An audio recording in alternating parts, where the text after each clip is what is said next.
All right. Okay. Well, Nothing really from my side. Yeah. Besides welcoming everyone. Thank you very much for joining us. I can see a few people. I recognize some names there. Angela, Bridget, thank you guys for joining us. Like James has said, this is more Q&A. He will present the standard to you and just feel free to ask anything you want to find out. But we know diversity and inclusion is no longer a nice to have or nice to do within corporates or within the organization that we are working. It is something very important that we need to prioritize. We've seen recently the ad, the BMW ad that caused the storm, and there was the Discam saga as well. So more than ever now, corporates have to really prioritize diversity and inclusion.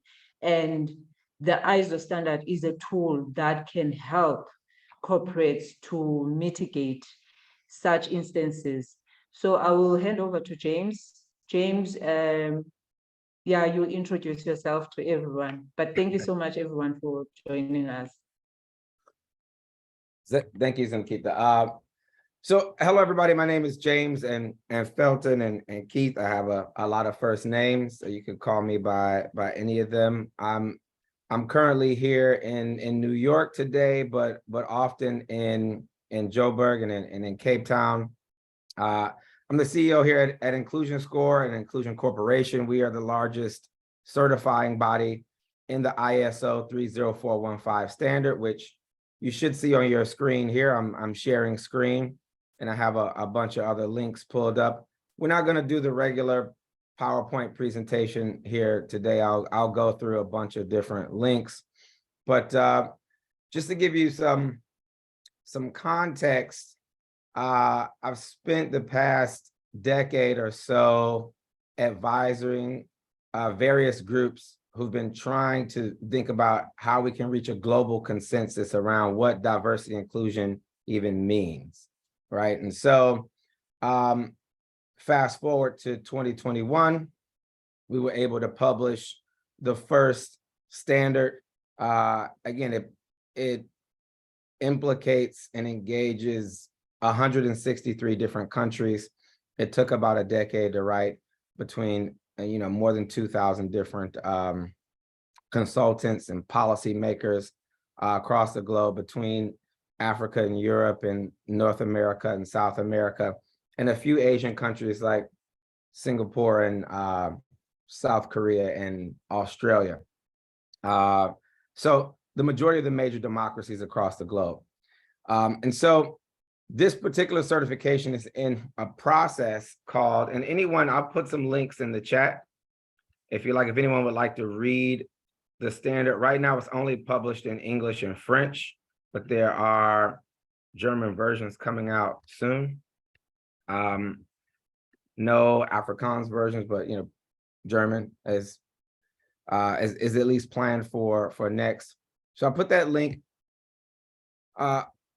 If we think about what the ISO standard, or as we say, ISO standard, looks like graphically, it really looks like this. I think if you all were to ask any 10 people in your organization what diversity and inclusion means, they'll probably give you 10 different answers about human resources. But it's actually a bit more extensive than that. And I'm thinking about my time.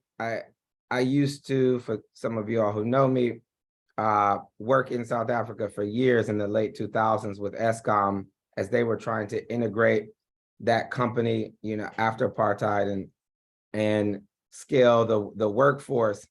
And they were having problems building infrastructure to engage everyone across the organization, from different racial backgrounds, different genders, different age groups, you name it. And we were dealing with a very young workforce at that time. So that said, the standard is really specific to internal corporate policy across your corporate governance, things you do with executives, Human resources is obviously there, things you do with your employees, but also product delivery, things you do with your product, whether it's a service or a tangible product. And last but not least, your supplier diversity or your supply chain, or what I think a lot of companies still call procurement. So the standard is looking at very specific questions across these areas. These 4 big areas extrapolate out into 32 domains of D&I. And what the standard is looking for is that companies have a policy that they can trigger to deliver diversity and inclusion activities in these different functional parts of the organization. And so the big difference here is that diversity and inclusion has moved away from being just about diversity quotas and people, and now it's about process.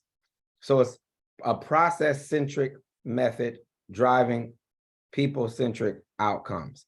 And while I know that diversity and inclusion is still the main terminology of right now, this is really bigger than diversity or diversity quotas. It's really more about broader people management and ensuring that people are incentivized to work well in your corporate environment, whether your corporation is a government, a large for-profit company, or a large nonprofit company, or a small company. Like, no matter what kind of institution it is, this standard is applicable. And I want to give you all some context on where we are today versus where we're going. I think in the current day, any firm that is delivering diversity and inclusion, stuff, right? They're really delivering one of these 4 project types. They're either training employees to do something that they don't know about, right? They may be training them about bias. They may be training them about gender. They may be training them about race, or they're doing data extraction. They're collecting demographic data. They're collecting things like sentiment analysis. Or let's say they're building internal infrastructure, right? They're building employee resource groups are a good example of internal infrastructure. Or they're doing external infrastructure, right? Let's say they're engaging disenfranchised communities. They're specific to South Africa. They're thinking about sort of BEE initiatives, right? And who they can include where. Those are all good, but they're all just considered projects. When we think about some of the more dynamic, some of the larger institutions around the cities, around the country, they should be deploying those projects in an intentional way across one or many of these 27 diversity types. And they should be doing that across one or many of these 32 functional portions of the company. And so really quick, when I say 27 diversity types, it doesn't mean that if we interview 8 billion people on the planet, that there aren't 8 billion types of diversity. But these 27 types, per the standard, are the types that show up in Human Resources Department, and they also show up in legal dockets. So there are really 2 things driving the ISO-30415 standard. Number one is the need to organize and structure how a company delivers diversity and inclusion. That's number one. And number 2 is a series of grievances, series of lawsuits, essentially, that are happening versus these companies. And they're coming from these 27 categories primarily. These 27 large categories, they break out into micro categories. So again, if you think about women, for instance, you'll think about, white women, you think about Black women, you think about Indian women, you think about all these different types of groups that fit in. If you're thinking about religious background, if you're thinking about racial and ethnic background, if you think about tribal background, they're all very different, right? And they all may need to be acknowledged in different ways. And so what companies must do is build out policies per the functional parts of their organization, right, to these 32 pieces, to deploy activities or projects, that 4 number, across those 27 diversity types in the different functional parts of the organization. Whether they are specific to HR, whether they're specific to product, whether they're specific to really anything else. So that's the standard in a nutshell. I want to pause there to see if there are any questions just about the standard itself, the makeup of the standard, sort of where it comes from, or if I should proceed. And again, when I list those 32 diversity types, excuse me, not diversity types, those 32 D&I categories, we're really going right back to this schema here, right? And so I think one question that we often get, or I should say that I often get in South Africa, I was just there a few months ago talking about this issue, and a lot of folks bring up the difference between the ISO standard and BEE, right? So we're all familiar with BEE, and you know, it's going to be a long-term process to, you know, see it become successful. But BEE just represents one portion of the broader ISO standard requirements. Again, if you think about those 4 project types: training, data extraction, internal infrastructure, and external infrastructure, BEE really just fits into maybe 3 of those. And when you move it into the 27 diversity types, it really just applies or satisfies 2 or more of those 27 diversity types. So while BEE is great, and other initiatives, maybe initiatives specific to women, initiatives specific to different age groups, will come on board, the ISO standard really allows any complex organization to build out a system for workflow management and auditing that will allow them to assess what things above and beyond BEE they need to deploy in order to create a culture of inclusivity, so that the institution that they're thinking about has the ability to actually become successful at even executing something like BEE. So that's the ISO standard. This is sort of what we spend about 4 weeks educating everyone on. So it's a 4-week course. There's a 1 hour per week live session where we'll get on live at the same time of day in the middle of the week, and we'll go over a case study where we will audit a real world company. And by auditing that company, right, we'll learn more about how we might implement the ISO standard at our own company. So I know some of you are working with large institutions, others are working as consultants and trying to advise multiple different institutions. And those are all good. I see we have a question popped up. Okay, that's from Corinne. I know some of you all are working as consultants, but no matter what your institution looks like, what we'll do is spend those 4 weeks going over real life case study. There'll be 1 exam, and we'll send everybody an email, a copy of a syllabus after this, and a place to log in on our website to review, you know, how the course materials work. But there'll be about 7 recorded videos from myself, from Zimkhitha, we have a few different subject matter experts from across the globe that are chiming in to give their feedback, who were seminal in building the ISO standard. People like F.N.S. Henderson, who was the lead convener of the ISO standard. And after those 4 weeks, there'll be a final exam. It'll be an open book exam.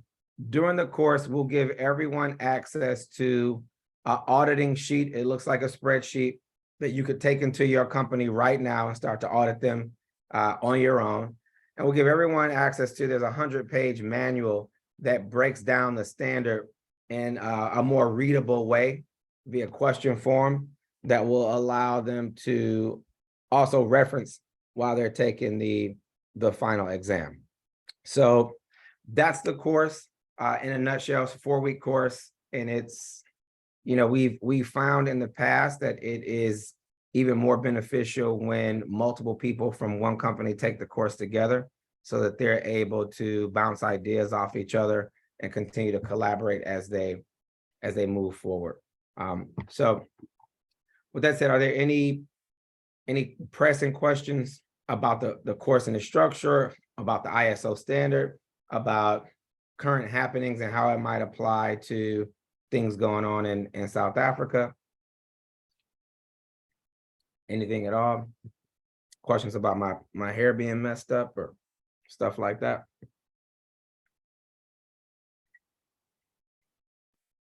All right. Well, Zimkhitha, I don't know if you had anything. We can, I think we can put in email some of the frequently asked questions that we get. I see a hand raised from Angela. Hi, thanks for the presentation. Just a quick question. How many organizations have gotten the certification, have gone through this and been certified? And how So- many of them on the continent outside of South Africa? So all of the corporations that are in South Africa have been multinationals. We've worked with some folks at Amazon. We've worked with PricewaterhouseCoopers closely.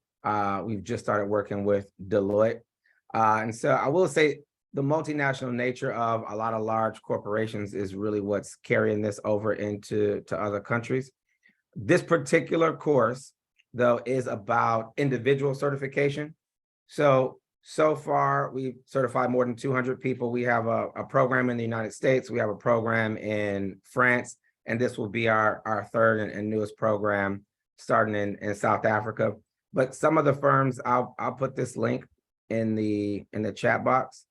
Some of these firms are firms that we've worked with. We worked with firms in so far 14 countries. So I think the rarest place like Dubai and Turkey, but we've also worked in, again, France, Spain, the UK, Mexico, Chile, South Africa, obviously. Zimkhitha went through this course a long while ago. And then also, obviously, the United States and Canada.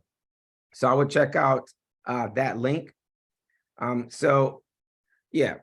So far, we've scaled there. We've been in deep talks also with the Johannesburg Stock Exchange about the publicly listed companies in SA and how they might better leverage the ISO standard to deploy inclusivity of all people, especially considering the type of diversity that just exists in South Africa alone.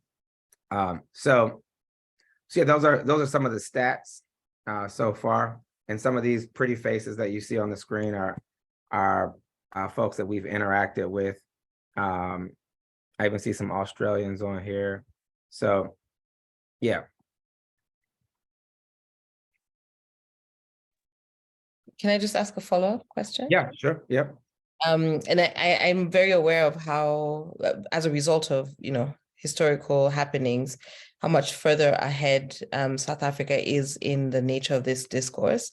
Has this happened in any other, you have certified companies? I know that you're doing this for individuals, but you have certified companies in other parts of the continent. And the reason I'm asking this, I'm from Kenya, so I'm a practitioner here. And what I've experienced is that there is still quite a bit of a gap. And so I'm just trying to assess whether of course, for large corporates, this kind of certification makes sense. It will help them align with what they're doing globally, et cetera, et cetera. But, when you start working with some more local organizations, there may be, I'm just trying to establish how inclusive the process is for organizations that might not tick that big box of, full global standards, understanding some of the sensitive cultural nuances that might be tricky at the beginning.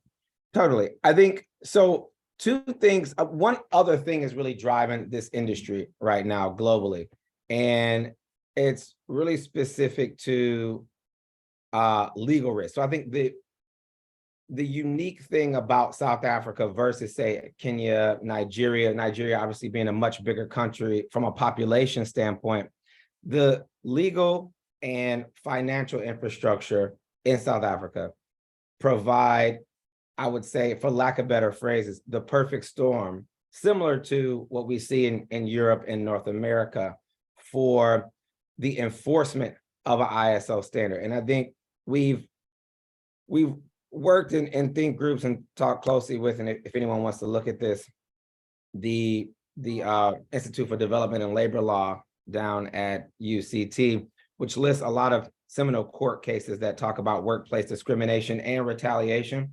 And so, no, the answer to your question is, yes, we've worked with about 340 different firms globally. Some of them have roots in South Africa, but not in the rest of the continent, unfortunately.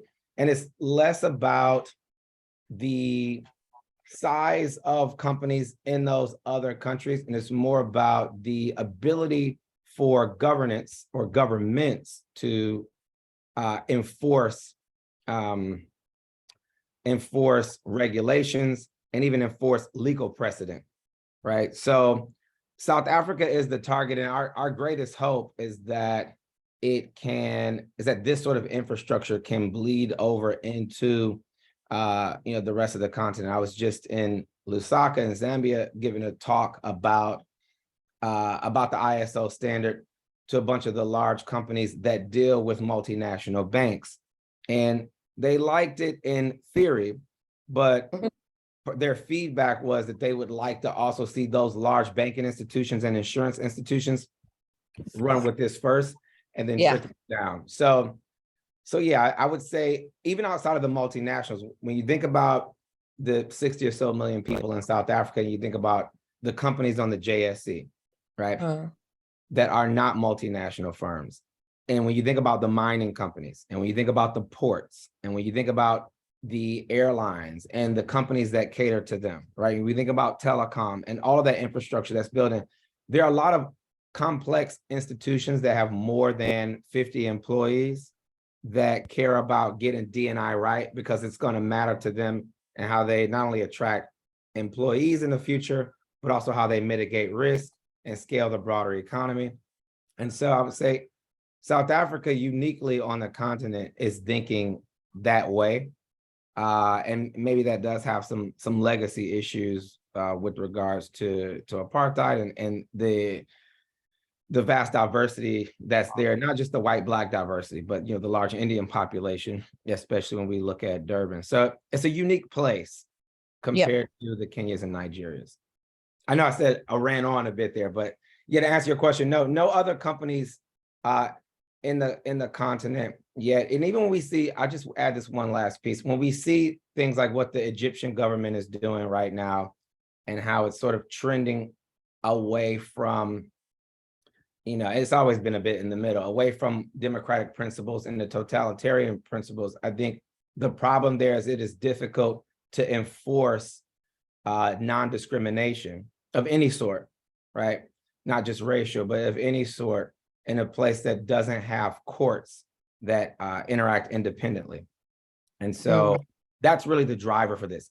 The reason that we've hit a fever pitch and the reason that the ISO standard was on time and on par with the changing demographics of the world is really because this newer generation has started to wave a flag. They've started to sue, or at least threaten to sue, and that is costing companies money in fees, not only with their lawyers, but with PR firms, and trying to figure out how to get hiring and broader engagement right. So now in this information heavy world, companies basically have to figure out how to play nicely in the sandboxes that they live in and that they occupy.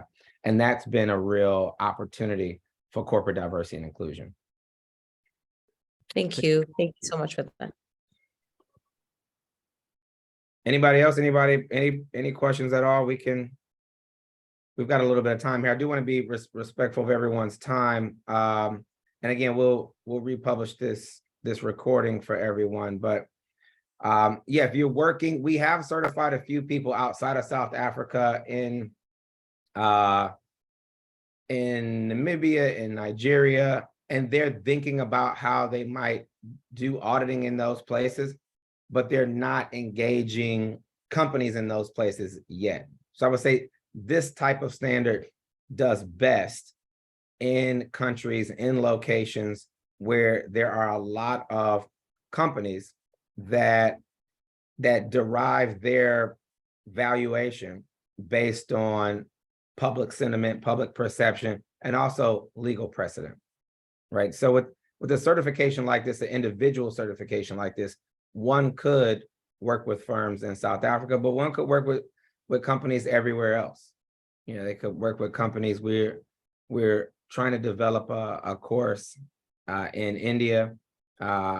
We've developed a few that we're looking to scale in Europe. And I think this brand of auditing is not specific to one place, because the ISO standard is global.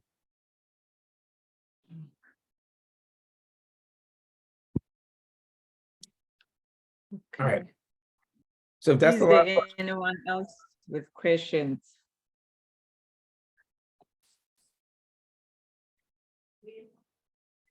Just one. Sure. Oh, who's that?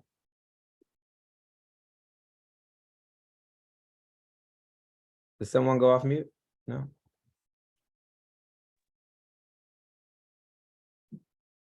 All right, so we'll wrap up the recording and get this out to everyone ASAP, and with a link to the webpage for signups and with a copy of the syllabus and everything.